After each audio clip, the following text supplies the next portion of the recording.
back to the Jazz Rants. I'm glad you joined me. You know, years ago, I had the opportunity to play with a great bass player, Bill Crow. Now, he wrote a book about jazz anecdotes. You know, you may have read it. Anyway, he told me a couple of stories that weren't in his book. They were pretty fascinating. One was the very first time he got to play with Stan Getz. He was in a club and one of his strings broke on his bass. And it just so happens there was another bass player in the club that had his bass with him. And so he asked him if he could borrow his bass, and he got up there with the bass and he started playing, and he realized that the other bass player was left-handed and he had it strung backwards. So he had to play the whole first gig with Stan Getz playing backwards on the bass. You bass players will appreciate that, I'm sure. The other story he told me was about Hank Jones, you know, and he went to, had a gig with Hank Jones. He went to Hank Jones' apartment to rehearse, and they rehearsed, and Hank Jones has written out all the charts beautifully in red ink and so on.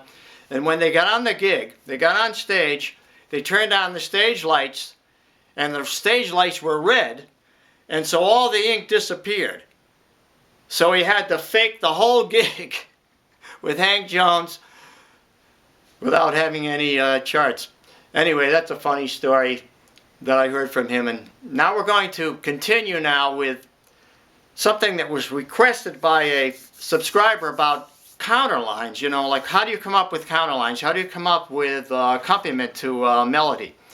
And so on, and contrapuntal ideas, and also the idea of the suspensions, the 4/3 and the 9/8. So I'm going to be talking about this in this video with 3 examples. So here we go now with counterpoint, contrapuntal, harmony, and suspensions.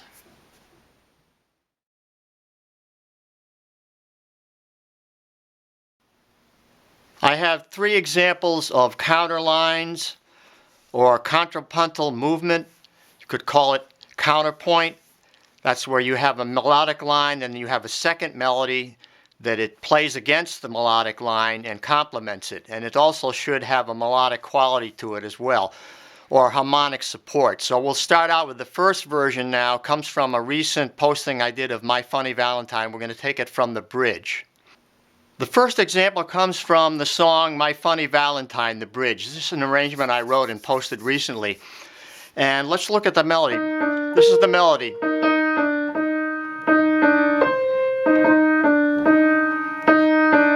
There's that rising line, but other than that, it's rather dull. They add the bass line, it doesn't do much for it either.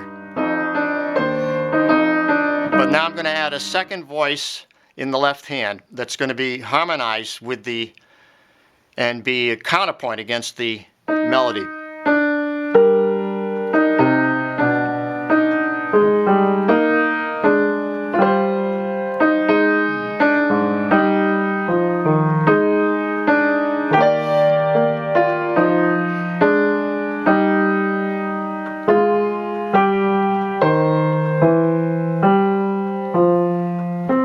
Okay, so that's the second voice. Now the third voice will be up here.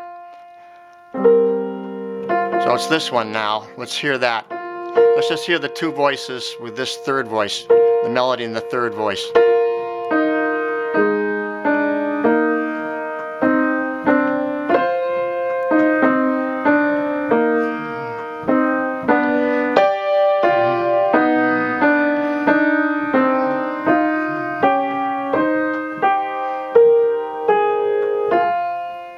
So now that is going to move with the second voice as well, like this.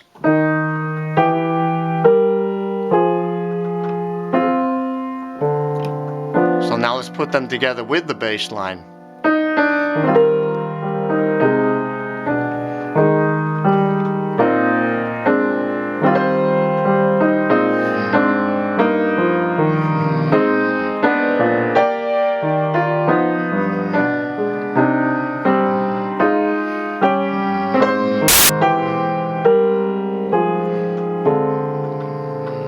It's really starting to sound nice, and I think that you can even vary it and do more shading and even more variation in the rhythm.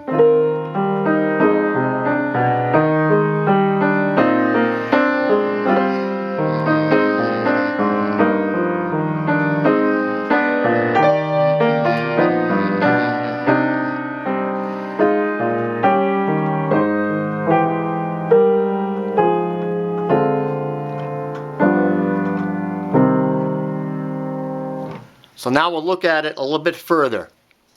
So once you've worked out all the harmonies and the technical things and the counterpoint and that sort of thing, you try to make it musical by dynamics, of course, and varying the rhythm, how these voices interact, like this.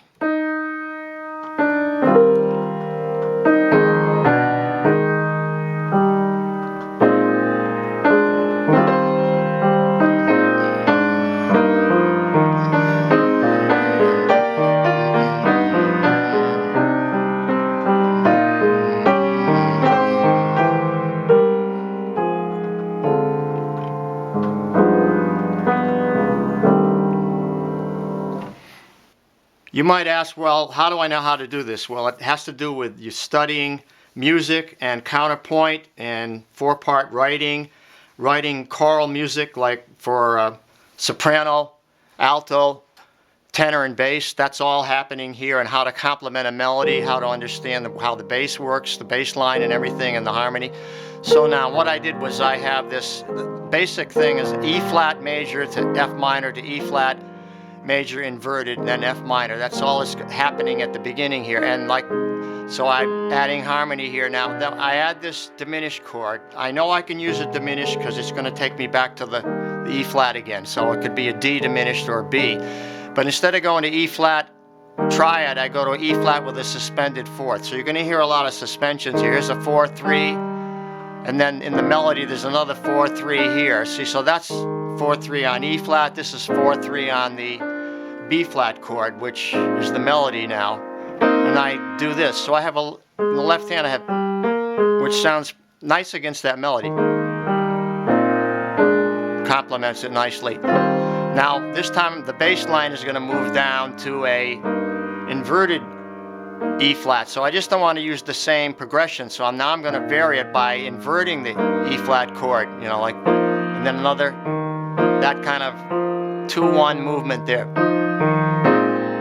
There's a flat 9 in there just for variation. Then here's a descending line like that, right through the harmony, like that. So let's get that again. Let's get that again. There it is. There's another 9-8, taking us now to the 4 chord. Then this nice complementary line that supports that held note in the melody. And we're back to the last part of the song right there. Signing off from the Jazz Ranch. Thanks so much for watching. I hope you enjoyed this video.